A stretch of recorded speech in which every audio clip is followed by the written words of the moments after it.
Oke, hai Sobat Koko. Jadi di video kali ini, Koko akan mencoba menjawab 10 pertanyaan random dari teman-teman yang udah komentar di YouTube Koko. Oke, so langsung saja.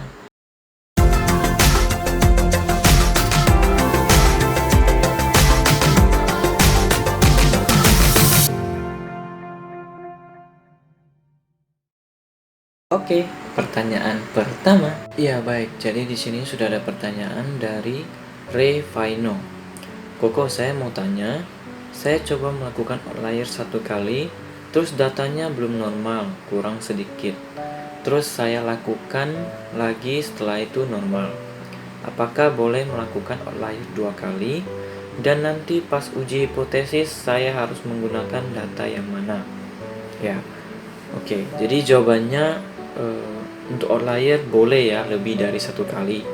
Nah, kalau misalnya data kamu belum normal gitu.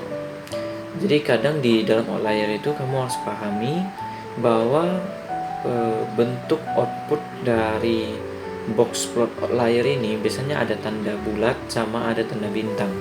Nah, Koko sarankan yang pertama itu kamu hilangkan dulu yang tanda bintangnya semuanya gitu ya. Kalau mau satu-satu juga nggak masalah gitu, cuman ya pastinya butuh waktu yang lebih banyak ya. Terus kalau misalnya masih belum normal, nah barulah dihilangkan juga yang bentuknya yang bulat-bulat itu ya. Jadi jawabannya boleh melakukan outlier 2 kali apapun lebih. Nah, selanjutnya pas uji hipotesis saya harus menggunakan data yang mana? Nah, ini udah sering banget sih pertanyaannya ya dari teman-teman. Jadi Koko udah pernah jawab juga. Untuk hipotesis kamu tetap gunakan data yang udah normal ya. Jadi data yang setelah kamu outlier. Jadi data yang udah normal ya di dalam uji normalitas. Jadi di dalam uji asumsi klasik kamu harus pahami kan ada 4 model ya. Kalau untuk data sekunder itu ada normalitas, lalu ada multikoliniaritas, ada heteroskedasitas, dan ada autokorelasi. Sedangkan kalau di data primer ya untuk autokorelasinya nggak ada ya. Jadi itu jawabannya. Oke, pertanyaan kedua. Oke, pertanyaan selanjutnya dari Erdin Immanuel ya. Mau tanya kok, jika data sudah ditransformasi maka uji multikoliniaritas dan hetero pakai data yang sudah ditransformasikan. Untuk analisis regresi linear berganda, apakah memakai data awal atau data yang telah ditransformasi juga ya? Terima kasih. Ya. Jadi untuk jawabannya adalah di uji multikoliniaritas dan hetero itu silakan pakai data yang yang sudah ditransformasi. Jadi kalau misalnya di uji normalitas kamu ya kan datanya awalnya belum normal nih, lalu kamu transformasi data selanjutnya udah normal, nah kamu pakai data yang itu ya. Selanjutnya untuk analisis regresi linear berganda itu kamu juga pakai data yang udah normal ya. Jadi misalnya data kamu sebelumnya nggak normal nih, lalu kamu normalkan dengan transformasi data, maka untuk uji selanjutnya seperti regresi, terus hipotesis, koefisien determinasi, kamu tetap menggunakan data yang udah normal atau yang sudah ditransformasi data ya. Oke, pertanyaan ketiga. Oke, selanjutnya ada pertanyaan dari Junjun Junairia Asik. Ko mau tanya hasil PSS hetero setelah di ln T X1 dan X2 0,000 sig 1000 itu boleh atau harusnya tidak seperti itu ya. Ya. Oke, jadi maksudnya ini adalah mungkin sebelumnya terjadi gejala hetero ya. Selanjutnya setelah diatasi signya menjadi 1 mungkin ya, 1,000. Nah, itu jawabannya tidak tepat ya, bukan nggak boleh sih, tidak tepat. Jadi pengalaman Koko ceritain sedikit nih. Ya, jadi untuk cara mengatasi gejala hetero yang kamu gunakan di sini mungkin uji Glasser, dimana ada di dalam bukunya Wibowo ya. Nah ini Koko kurang sarankan karena pengalaman Koko dulu pas kuliah juga kurang disarankan sih sama dosen. Karena gini, yang menurut bukunya si Wibowo ini, di dalam uji Glasser ada satu rumus yang belum dimasukkan, dimana yang abrasif itu harusnya ada tanda kurung masukin nilai residual underscore 1 gitu, atau yang unstandard residual. Nah, jadi saran Koko kamu coba pakai tutorial yang ada di bukunya Dr. Imam Ghazali ya, ataupun untuk caranya sudah pernah Koko buatkan di YouTube Koko ya. Jadi untuk signifikan 1 ini terlalu perfect ya. Saran Koko sih pakai cara yang udah pernah Koko ajarin ya. Nah, selanjutnya untuk melihat apakah tidak terjadi gejala di mana signya itu harus lebih besar dari 0,05 gitu. Dan ini sebenarnya relatif sih ya, tergantung berapa besar tingkat probabilitas yang kamu gunakan gitu. Misalnya kalau 95%, berarti kan tingkat kesalahannya 5%. Nah, berarti signya harus lebih besar dari 0,05. Begitupun dengan yang 1% ataupun yang 10% ya. Oke, pertanyaan keempat. Oke, selanjutnya pertanyaan dari Agus Maulana. Kalau nilai adjusted R-square minus 0,13 gimana? Boleh nggak? Oke, jawabannya nggak boleh. Karena gini, Koko jelasin ya. Nilai R-square itu biasa di kisaran 0 sampai dengan 1 ya. Sedangkan kalau misalnya dijadikan presentase itu 0 sampai dengan 100%. Nah, kalau misalnya kamu minus, itu berarti kan pengaruhnya sangat buruk ya, atau tidak baik sampai minus. Karena nilai terendah itu 0, dan sedangkan kamu di sini sampai minus 0,013. Itu sungguh parah sih menurut Koko. Nah, mengapa hal ini bisa terjadi? Ini bisa disebabkan mungkin karena data kamu banyak sekali yang minus ya. Jadi saran Koko kamu coba cek video Koko yang ini, nanti Koko taruh di atas sini ya. Itu cara menormalkan data yang minus dulu. Jadi kamu harus atasi dulu masalahnya. Selanjutnya baru coba kamu gunakan untuk uji adjusted R-square atau yang kita kenal dengan koefisien determinasi. Nah, selanjutnya penyebab kedua bisa disebabkan oleh tingkat nilai error di dalam data kamu itu sangat tinggi. Nah, saran Koko untuk data kamu yang sekunder bisa cek video Koko yang ini ya, jadi Koko kasih linknya di atas ini. Sedangkan kalau misalnya data kamu yang primer, ini linknya Koko kasih di atas juga ya. Oke, pertanyaan ke-5. Oke, selanjutnya ada pertanyaan dari Lilis Khalifa. Koko mau tanya, kalau scatterplot sudah lolos heteroskedastisitas, tapi setelah diuji Glasser malah tidak lolos heteroskedastisitas. Begitu juga di uji partnya. Setelah itu saya transform ke ln SQRT log 10 tetap mengandung heteros. Tapi setelah saya uji white lolos heteroskedastisitas. Yang saya tanyakan, kalau scatterplot disambungin ke uji white boleh nggak kok? Atau gimana solusinya kok? Terima kasih. Oke, jadi jawabannya itu boleh ya, karena uji white ini merupakan salah satu alternatif juga untuk mengatasi gejala heteros. Jadi dia hampir sama dengan uji part maupun uji Glasser gitu ya. Sedangkan kalau untuk uji scatterplot sebenarnya kan dia sama juga bentuk uji heteros, cuman dia dalam bentuk diagram gitu ataupun grafik. Jadi grafik titik-titik kayak gitu, dimana yang baik adalah dia harus menyebar jauh dari sumbu X dan sumbu Y ya, jadi nggak boleh saling berdempetan. Nah, jadi kesimpulannya adalah jawabannya boleh ya. Jadi kamu gunakan scatterplot lalu pakai uji white juga, itu jawabannya boleh. Oke? Jadi nggak ada solusi. Jadi solusinya itu boleh. Oke, pertanyaan ke-6. Oke, jadi di sini sudah ada pertanyaan dari Yolanda Valencia. Kok kalau hasil signya sebesar 0,061 apakah sudah normal?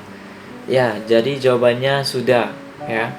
Dimana tingkat normalitas ini biasanya harus lebih besar dari 0,05 atau sama dengan 0,050. Nah, Sedangkan yang kamu dapatkan di sini itu 0,061 ya. Jadi itu sudah normal. Oke, pertanyaan ke-7. Oke, selanjutnya ada Bero TJ. Halo Ko, ya halo juga. Kalau uji Glaser, Park, dan White gak lewat gimana ya?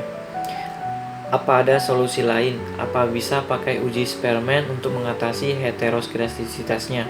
Mohon dijawab, terima kasih. Ya, oke. Jadi jawabannya itu boleh ya, karena uji Spearman ini juga salah satu untuk mengatasi gejala heteros juga. Cuman di dalam video Koko itu belum pernah Koko bahas gitu ya. Jadi kalau misalnya kamu ada dapatkan tutorialnya di buku SPSS ataupun di kanal YouTube yang lainnya itu boleh ya. Karena terkadang ada juga yang menggunakan uji Glaser, Park, dan White itu memang tidak dapat mengatasi gejalanya ya. Namun ada solusi lain sih dari Koko, kamu bisa juga menggunakan scatter plot ya. Karena scatter plot itu lebih umum, jadi bentuknya itu gak spesifik seperti angka yang ada di tabel gitu. Cuma kembali ini harus dikonsultasikan lagi lah dengan dosen kamu. Karena pada umumnya ada juga dosen yang pengen lebih spesifik kan, jadi dia butuhnya angka, bukan berbentuk seperti diagram atau grafik gitu ya. Oke, pertanyaan ke-8. Oke, selanjutnya ada pertanyaan dari Lina Linut. Selamat malam Ko. Ya, selamat malam. Jadi ini Koko tag videonya itu teman-teman bisa lihat ya. Ini tengah malam. Oke. Kelihatan nggak? Ini jam 2.26 pagi. Jadi ini demi kalian ya. Maaf mengganggu, saya mau minta tolong penjelasan mengenai data SPS ya kok. Oke, silakan. Jadi uji koefisien determinasi saya hasilnya negatif, yaitu minus 0,053. Variabel X3 Y-nya ada 1 ya. Oke, jadi jawaban dari Koko ataupun solusi dari Koko yaitu angka segini nggak boleh ya. Jadi untuk nilai koefisien itu biasanya dari 0 sampai dengan 1, atau kalau dalam presentasi itu 0 sampai dengan 100. Nah, sedangkan punya kamu minus, ini Koko nggak saranin ya. Jadi solusinya itu kamu bisa cek video Koko yang cara menormalkan data yang minus dulu ya. Nanti linknya Koko kasih di atas sini ya. Selanjutnya bisa juga kamu atasi dengan cara menaikkan nilai R-square yang rendah, dimana Koko udah pernah bahas juga. Itu untuk data sekunder, nanti Koko taruh di sini linknya ya. Selanjutnya kalau misalnya data kamu itu primer ya, itu beda juga cara mengatasinya ya. Nanti Koko kasih linknya di atas sini. So di sini kamu menggunakan 3 variabel X dan 1 Y.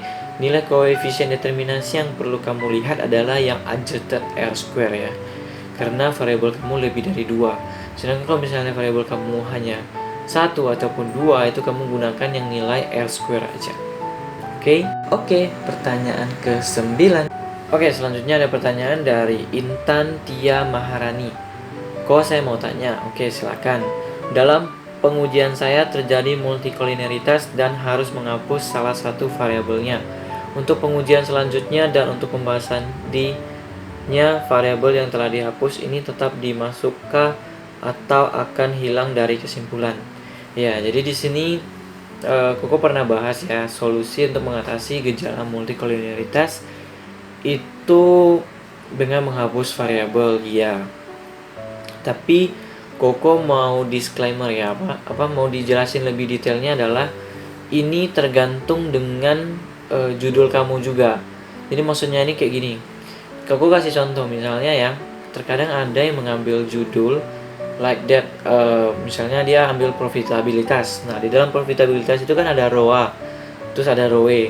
Nah, di judulnya itu tetap dituliskan profitabilitas. Nah, selanjutnya pas dia nguji, otomatis kan harus milih nih salah satu rasio yang mau digunakan. Contoh lah dia ngambil di ROA, terus di ROA ternyata terjadi masalah. Nah, maka dari itu Ya, saran Koko itu kamu bisa ganti row-nya dengan row. Jadi row-nya dihapus lalu pakai dengan row. Ya. Tapi kalau misalnya nih variabel kamu sudah mentok di judul, contohnya kamu sudah patokkan ambil pengaruh row. Nah, selanjutnya cara untuk mengatasi multikolineritas, kamu nggak boleh hapus row-nya gitu, karena kan kalau hapus kayak gitu berarti beda lagi dong judul kamu nantinya gitu ya. Jadi ini pertanyaannya Koko jawabnya relatif ya. Jadi ini kembali tergantung judul kamu seperti apa ya. Oke, pertanyaan ke-10. Oke, jadi ini udah pertanyaan dari Maria Della. Kok mau tanya? Oke, silakan. Untuk uji T sama F sama pakai variabel yang mana ya? Saya pernah normalkan data pakai transformasi sama metode DW yang ada di video Koko. Jadi banyak variabel baru yang muncul, jadi saya bingung kok. Iya, baik. Jadi ini bukan cuma kamu aja yang bingung ya. Awalnya Koko juga bingung gitu ya. Karena pas kamu transformasi data, otomatis bakal muncul data-data yang setelah ditransformasi ya. Selanjutnya kalau misalnya yang metode DW itu bakal muncul juga data-data variabel baru. Nah, saran Koko untuk uji T sama F atau yang kita kenal dengan uji hipotesis, kamu tetap gunakan data yang sudah normal ya. Jadi misalnya kamu menormalkan data dengan transformasi data, ya udah kamu gunakan data yang itu aja gitu ya. Dan ini berlaku juga untuk data pada uji analisis regresi berganda. Selanjutnya terus ada uji koefisien determinasi ataupun R-square yang kita kenal ya. Jadi kamu nggak usah terlalu pusingkan. Jadi banyak variabel-variabel baru yang muncul itu dihiraukan aja. Oke, so sekian video Koko kali ini. Semoga bermanfaat dan teman-teman jangan lupa untuk klik tombol subscribe serta nyalakan loncengnya ya. Jadi itu fungsinya kalau misalnya pas Koko upload video terbaru, kalian orang yang pertama mendapatkan notifikasi ya. Jangan lupa juga untuk share ke teman-teman kalian yang lagi skripsi khususnya. Oke, see you in the next video. Bye.